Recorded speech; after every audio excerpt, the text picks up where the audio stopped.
Hello friend, today we will see one topic called trigonometry. Trigonometry is a word which has been taken from, you can say, Greece.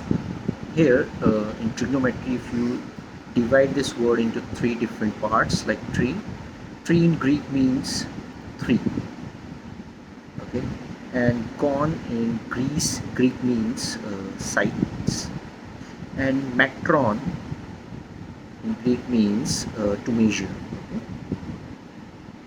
So trigonometry is a study of relationship between sides and the angles of a triangle. So we can define trigonometry as a study of relationship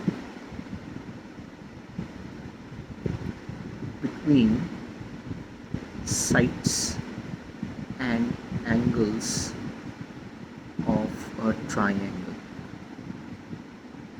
Okay, of a triangle. So basically it's a study of sides and an angle of a triangle. So we can see, like, if we have any angle given or if we have any side given, we can find consecutive sides and different angles in a triangle.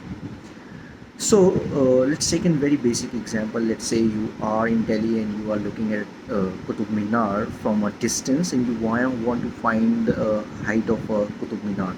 So let me demonstrate this example for you. Let's say you have one Qutub Minar. So you have visited Qutub Minar recently, suppose, and you are here somewhere at a distance, at a certain distance from Qutub Minar, and you are looking at the top of a Qutub Minar, and you want to find the height of a Qutub Minar. So if we assume that Qutub Minar is perpendicular to the base, to the ground where you are standing, so we can take a line to the base of Qutub Minar, and we can consider, like, perpendicular to a base, to a ground, like Qutub Minar is a perpendicular to a ground, and we want to find the height of a Qutub Minar. Okay, height of Qutub Minar. And what are the things that is required to find the height of a Qutub Minar is going to be taught in this chapter called trigonometry. Okay, so in this chapter trigonometry, we will see what are the parameters required to find the height of a Qutub Minar. Or let's suppose you are at your balcony, and let's say you are in France, somewhere in Paris, and you are in your balcony, and down below you have a river where you can see a boat coming towards you, and you want to see how much distance is there between you and the boat, and when you are looking at the boat directly from the balcony of your building. So these kind of situations where you can create a triangle and you have certain parameters, especially if you know that one angle is perpendicular, okay, that is it is making a right angle triangle. There you can use trigonometry very easily. Okay, so what we require is, we require sides, we require angles, certain angles, to find the parameters of a side or an angle, and vice versa. You can find anything. If you know sides, you can find angles. If you know angles, you can find sides. So let me demonstrate you what are trigonometric ratios. Okay, so next parameter what we are going to define is trigonometric ratios. Trigonometric ratios, as the term says, ratio, so it is some kind of ratio. Okay, and we will see what these ratios are. Okay, so we will take one right angle triangle right now, right here. So let me make a right angle triangle. So we have a right angle triangle.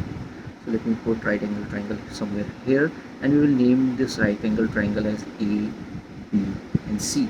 And we know there should be one angle which is particularly a 90 degree. So we will create this angle B as a 90 degree. So we know that angle B is 90 degree. Now the second situation is from which vertex you are looking. Okay, so if you are looking up, you need to consider angle C.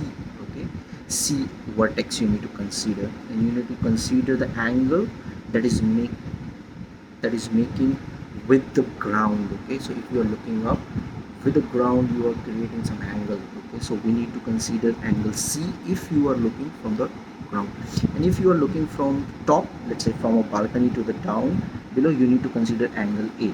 So right now let's take a situation where you are looking up, so we will take angle C in consideration. Okay, so when we take angle C in consideration, we need to tell uh, the sides. What are the sides available here? So we will say, okay, we have one hypotenuse,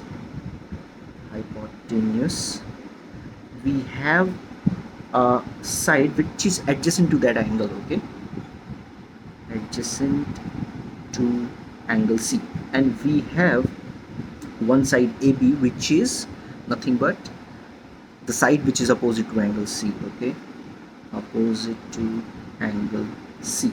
Okay, so now we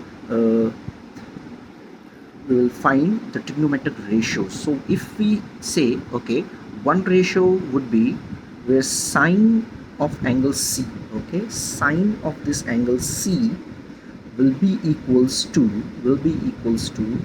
uh, ladies and gentlemen, please look at very carefully. Sine of angle C will be equals to opposite side to angle C, okay, divided by hypotenuse.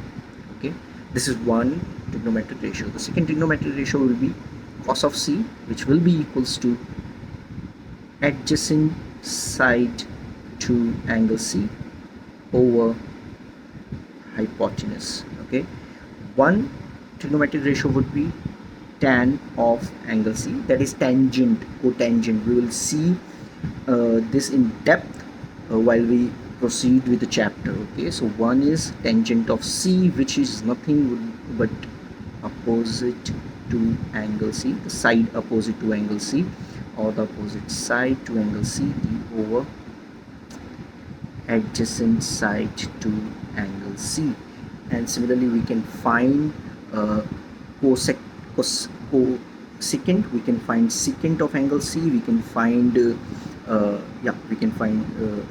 secant of angle C, we can find cosecant of angle C, and we can find cosecant of angle C.